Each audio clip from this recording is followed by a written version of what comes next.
Dubai, a city of glamour, luxury, and endless possibilities. A place where dreams are built overnight and fortunes are flashed like accessories. And to all them brokies at the bottom saying, oh, money doesn't buy happiness. Fuck you, stupid man. You're the most unhappy fuck here on the couch, talking negatively, envying people who got it all. It's not true. But behind the supercars, the penthouses, and the yacht parties In my head I got eyes everywhere, so I know where you go. lies a harsh reality.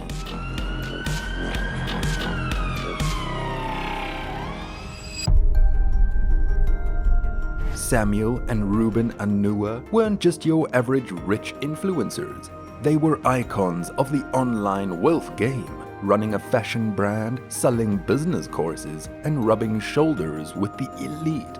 Their social media was flooded with million-dollar weekends, extravagant shopping sprees, and jet-set lifestyles that most people could only dream of. Their followers saw them as living proof that success was just one smart move away. But not everything was as it seemed.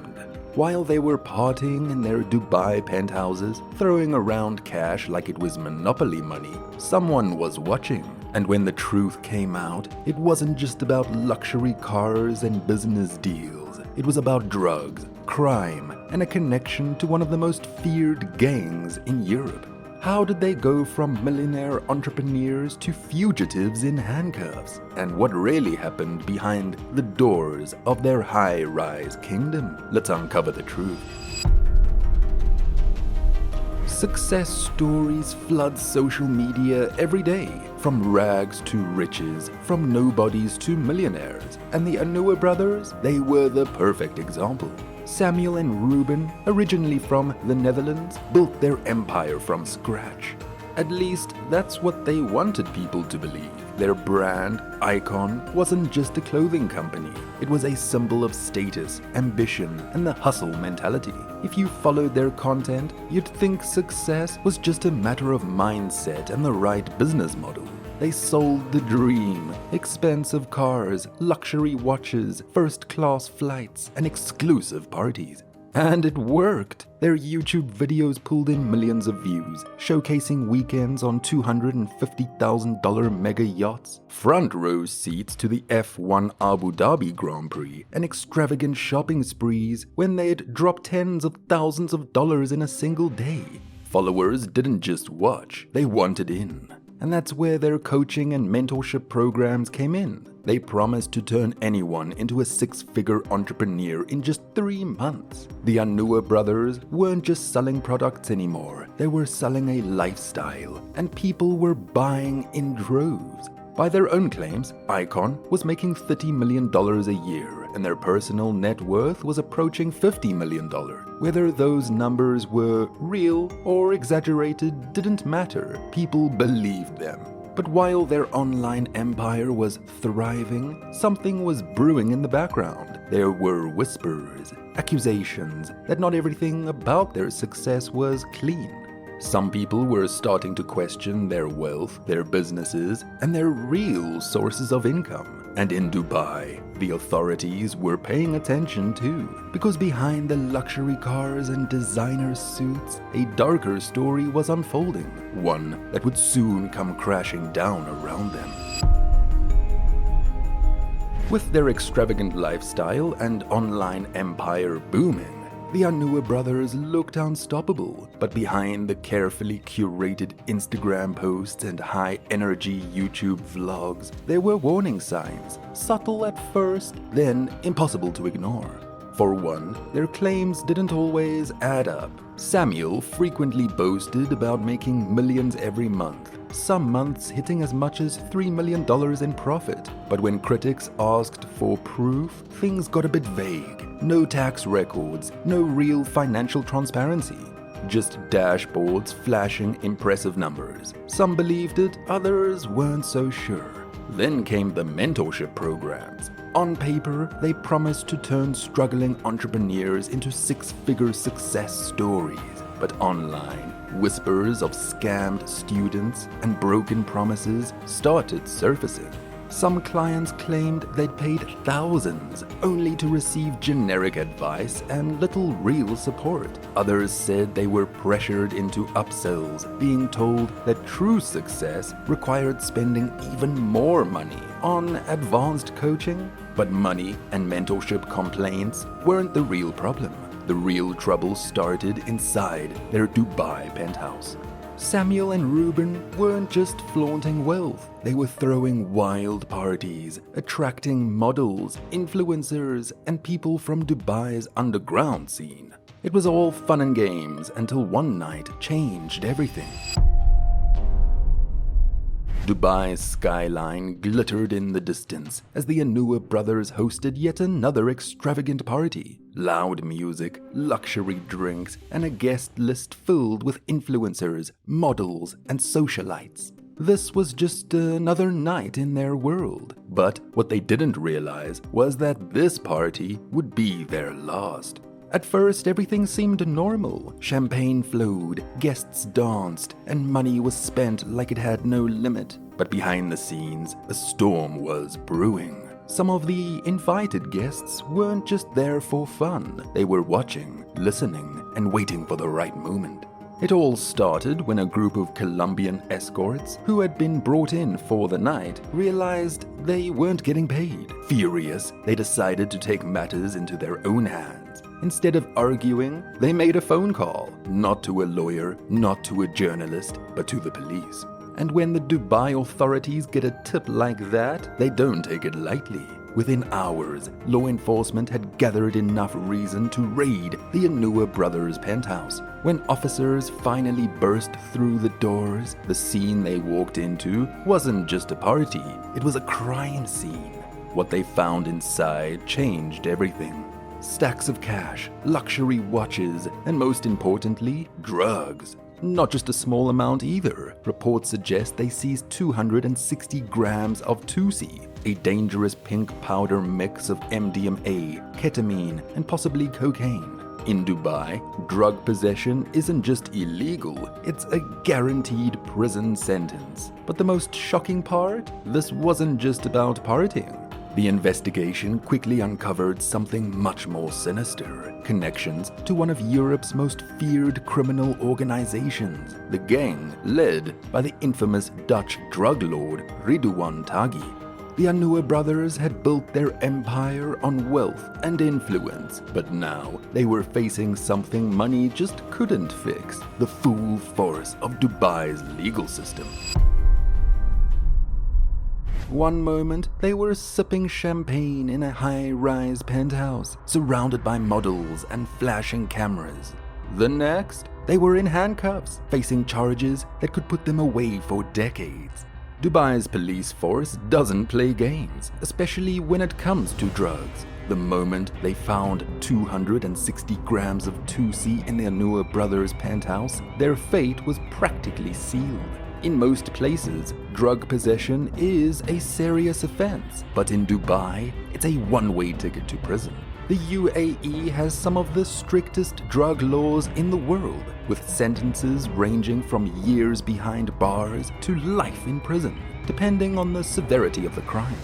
But the drugs weren't the only issue here. The investigation kept digging deeper, and what they uncovered made everything worse. Authorities started linking the brothers to Ridwan Taghi's criminal network, one of the most feared organizations in Europe. Taghi, a notorious Dutch drug lord, was already serving a life sentence for multiple murders. The fact that the Onuha brothers had any connection to his underworld empire was a serious red flag. The brothers denied everything. They claimed they were just entrepreneurs, that they had built their wealth through hard work and smart business moves.